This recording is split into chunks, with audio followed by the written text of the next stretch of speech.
Pain is real. You know it's real because you can feel it. You can measure it. You can trace it back to neurons firing, signals traveling, a physical event happening inside a physical body. Now tell me, is your money real? Not does it work, not can you spend it.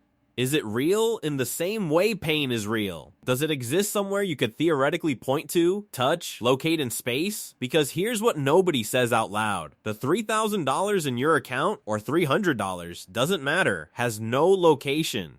It has no weight. It has no atoms. A physicist who can tell you the exact coordinates of every particle in this room cannot tell you where your money is. And yet we have built the entire civilized world on top of it. That's not a financial question. That's a reality question. And the answer is genuinely stranger than you expect. I want to show you exactly where digital money actually exists. Not the it's in the cloud answer, but the physical infrastructure, the legal architecture, and the philosophical foundation underneath all of it.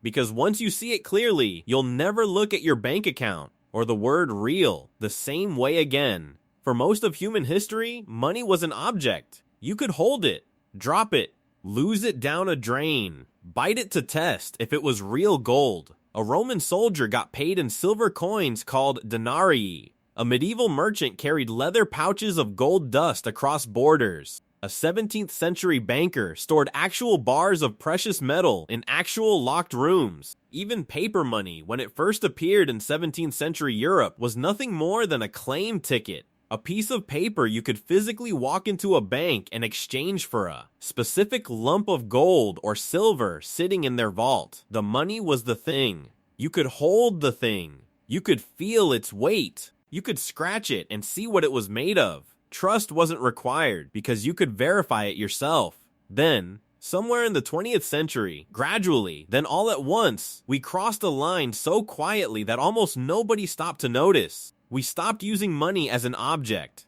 We started using money as a record, and that one shift from thing to record changes everything about what money actually is, where it lives, and what's really keeping it safe. Here's the real answer to where your money exists. It's an entry in a ledger. When you deposit $1,000 into your bank, the bank doesn't take that cash and put it in a labeled box with your name on it. No one walks to a back room and writes Sarah $1,000 on a slip of paper. Instead, a number in a database changes. Your account record increments by $1,000. That's it. That is the money. The moment that number changes, the transaction is done. Now, where does that database physically live? In data centers. Buildings full of humming machines, cooling systems, backup generators, and security personnel, sitting in places like Northern Virginia, just outside Frankfurt, or the outskirts of Singapore.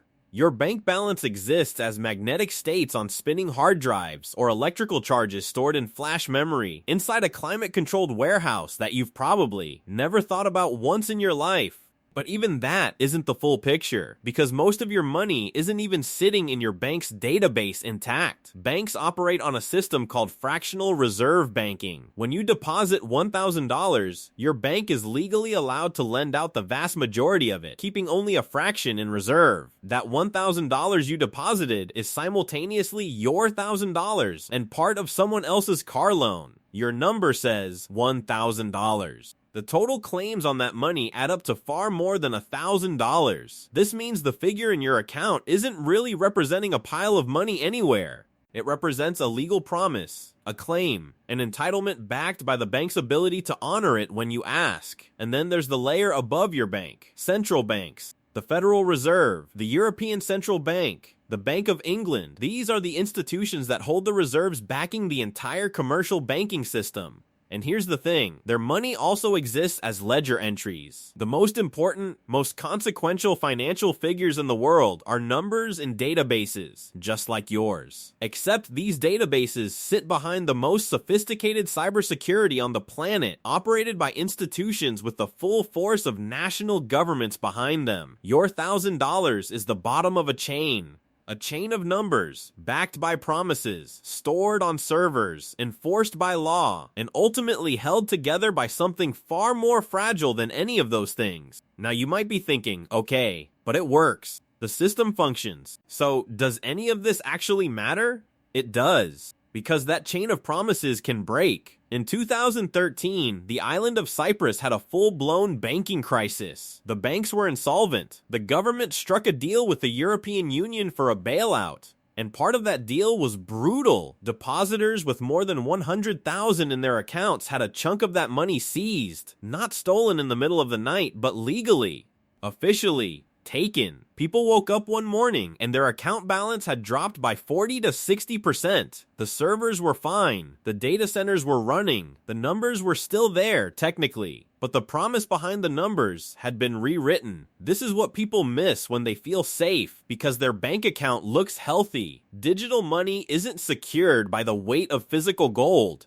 It's not secured by the presence of actual cash in a vault. It's secured by confidence, by governments, by legal systems, by the collective willingness of millions of people to keep treating those ledger entries as real. That confidence is extraordinarily durable. It has survived wars, depressions, pandemics, and political collapses. But durable is not the same as unbreakable. When the confidence holds, and it almost always does, digital money works with a kind of seamless, invisible elegance. When it doesn't, you find out very quickly what your money actually was. So what happens as money gets even more digital than it already is? Right now, two separate and very different experiments are running simultaneously, pulling in almost opposite directions. The first is cryptocurrency. Bitcoin exists not on a single institution's database, but on a decentralized ledger, a blockchain, replicated across thousands of computers around the world. Instead of trusting a bank or a government or a data center in Virginia, you're trusting mathematics and open source code. The ledger is public. Anyone can audit it. No single entity can change it. Your money still exists as a database entry, but now the database has no owner. The second experiment, central bank digital currencies, CBDCs. Over 130 countries are currently developing or piloting their own government-issued digital currencies. China already has one. The U is in advanced trials. These wouldn't be like the digital money you use now, commercial bank money, one step removed from the central bank. These would be direct claims on the central bank itself. Your digital wallet is connected straight to the government's ledger. And this is where it gets genuinely strange, because CBDCs would make money programmable for the first time in history. A government could theoretically issue money that expires if unspent within a certain window. Money that can only be used in specific categories of purchases. Money that automatically routes a percentage to taxes at the moment of every transaction. Money that can be frozen or redirected by policy with no human intervention required. Money that doesn't just represent value. Money that carries rules inside it. That's a level of control over currency that no government has ever had.